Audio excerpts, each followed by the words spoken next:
Yeah, damn, this situation is getting absolutely crazy. The kit reveal for Padawan Sabine dropped yesterday, and I've got to be honest, guys, these kits are absolutely off the charts insane at the moment.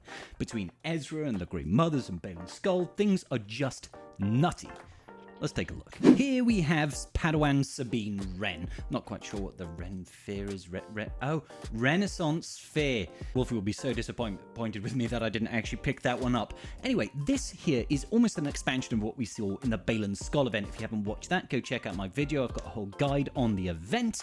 Congratulations to everybody that unlocked Balin's Skull. So this kit is very similar to what we saw in that event, except Padawan Sabine is now wearing her helmet, and she's got an additional special. But not only that, she's just kind of bananas. Absolutely bananas. So, light side attacker, Mandalorian Spectre, and Aligned Force user. Not a Jedi for balance purposes. She is GL Ahsoka's Padawan. That is, it's right there. That is the thing. This tells us a couple of things, guys. Most likely, GL Ahsoka is going to get the Spectre tag. She's going to get the Unaligned Force user tag. It's not going to be a Jedi GL. Unaligned Force user GL once again.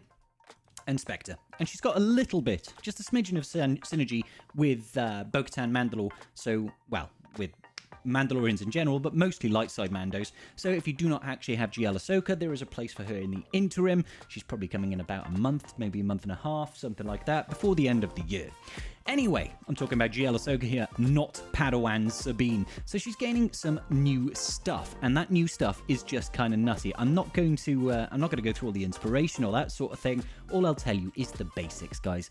Marquee is starting in a couple of days. Thursday it will be dropping. Required for GL Ahsoka at Relic 7. No surprises there. They are all required, so we've just got one more set of requirements left before we understand the full set of Set 3 requirements. That's going to be Padawan Sabine. That's going to be Ahsoka Tano Fulcrum, CT Rex. Ahsoka Tano Fulcrum is Relic 9. CT Rex is Relic 7, and a mystery one. My guess right now is Barriss Offee at like Relic 5 to 7, something like that. Could be Plo, could be Clone Wars Chewie, we don't know. She's not going to have a bespoke Datacron because those tend to drop with a brand new set, but the next set of Datacrons are going to have stuff most likely for Spectre allies. Who knew? Who knew? Why does she not have the Jedi tag? Game balance, really? Okay, so basic practiced swing. You can see her there with the helmet on. Pretty decent. She does a little bit of a flourish and a basic. Sabine gains 20% armor penetration for one turn, stacking to a maximum of 60. The interesting thing about this is this triggers before the actual damage is dealt. So she's going to always have at least 20% armor penetration for this attack. Deal physical damage to the target enemy. This ability gains 15% crit chance for each ally below 100% health. It's not that great this last little bit. It's not that great of an ability overall, but constantly calling her into assist, stacking up additional stacks of armor penetration is not too bad. Special one over here, Frantic Strike. This one has a cooldown of Press. Deal physical damage to the target enemy and inflict pinned for 2 turns. What does pinned do? Well, it was on B-Stap. Not B-Stap 1. Stap. Can't gain bonus turn meter. Minus 25% speed. This does not stack with breach or speed down, but that's still a really good debuff. Now, the thing is, this debuff can be resisted, so we might need a little bit of that potency on her. Then deal bonus damage to all enemies and inflict a new debuff called Off Balance on them for 1 turn. What does Off Balance do? They lose 10% health and 10% turn meter for each time they're damaged by an attack. I don't know if this is like an Expose or if it's like Stagger, where if you trigger it, it disappears, or if it's locked and it's like every single time you hit. Not quite clear yet. Find out soon enough. This is percentile health effects, so characters like crew that take reduced damage from percentile health effects are going to take reduced damage and will do next to nothing. I don't think this is a reduction of max health, but it's not entirely clear. Enemies critically hit by this attack are inflicted with another stack of off balance for 1 turn, which cannot be evaded or resisted. So that's good to know. Can't be evaded or resisted. You want some crit chance. Most likely, usually in these things, when you go through and you take up the relic levels, the crit chance jumps quite high. So I think it's quite likely this will crit quite a bit. And that's going to do some real good damage when you hit them. Okay, Special 2, Fallback Tactic. I find this one quite funny. She goes to do a force push, and then she's like, oh, wait a minute, I can't even. And then just uses a rocket instead. It's kind of funny, I get it. Which does tell me some other things. Maybe in the future we're going to get like a Jedi Knight Sabine or something, who knows. Deal physical damage twice to the target enemy. For each buff and debuff on the target enemy, this attack gains 10% crit damage, stacking to a maximum of 100%. Whew. So boring. So boring. This is quite similar to Boba Fett's rocket, of course. Does more damage based on the number of buffs and debuffs on the enemy team, up to 100%. So 5 debuffs, 5 buffs, that sort of thing. Maximum damage, all very good. This attack is gaining 5% critical chance for each Mandalorian ally, doubled for Spectre allies. So if you've got a full team of Spectre, 100% crit chance. You will most likely always crit with this.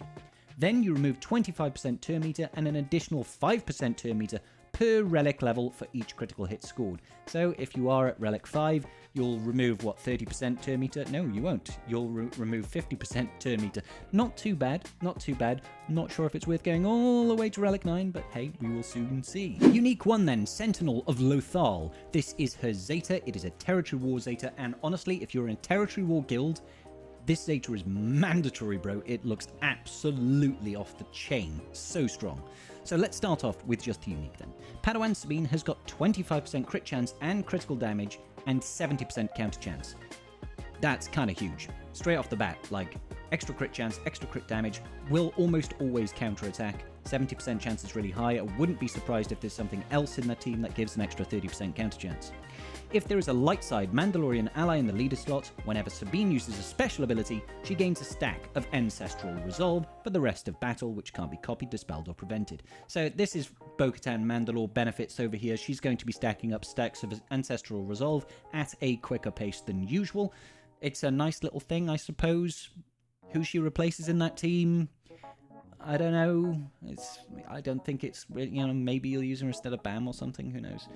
Whenever another Spectre ally uses a special ability, Sabine gains 1 stack of Force Connection, doubled if that ally is Ahsoka Tano. So, I mean, that tells us straight away that Ahsoka Tano and Spectre is going to be a tag for Ahsoka Tano. That kind of confirms it, I think. For the rest of battle, which can't be copied, dispelled, or prevented.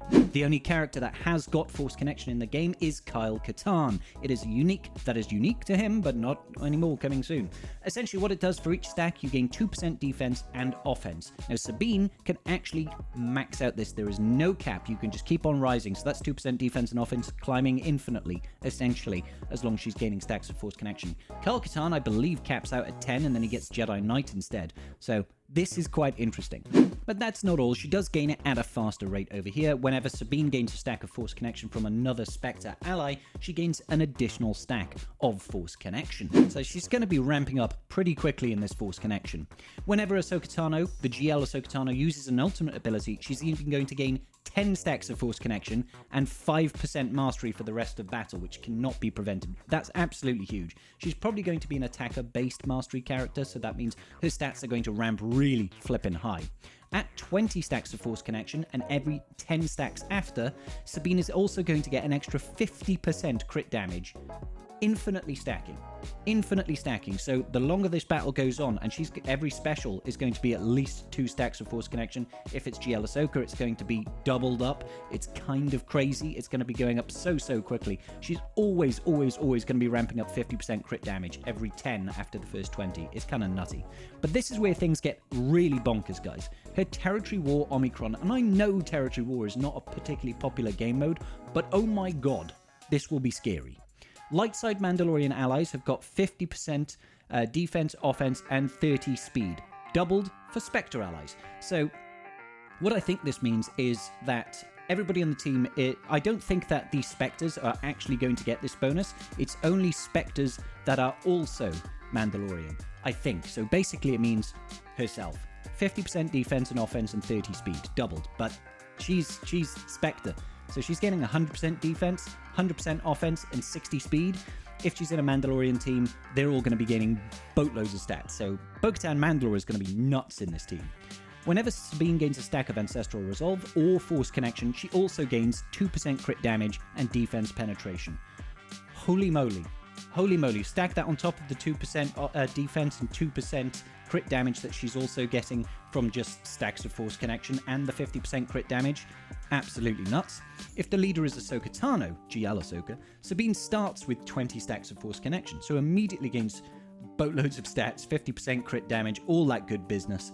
And whenever Ahsoka Tano the GL uses a special ability, she's going to gain 10% ult charge, so fast ulting for Ahsoka. Whenever Ezra Bridger, the new one, gains Purrgil Migration, he's going to gain an additional 5 stacks of Purrgil Migration, so it's going to supercharge this GL team. And then finally, whenever a Spectre ally loses Exile, they gain 300% offense for 2 turns. And that 300% offense is astronomical because Ezra has got crazy stats as well. He's already doing stupid damage with his second special. Tripling that for 2 turns, he's going to be one-shotting GLs, I imagine. So, pretty freaking nuts, guys. What do you think of Padawan Sabine? Do you think things are going just a little bit too far in the direction of power creep, power leap, power light speed jump when a Purrgil in its mouth when you go into the unknown regions? I'm not sure. Answers on a postcard, please. Make sure you like if you haven't already and consider subscribing. Huge shout out to my patrons. You guys are the business. I'll see you all in the very next video. Peace out, and may the Force be with you.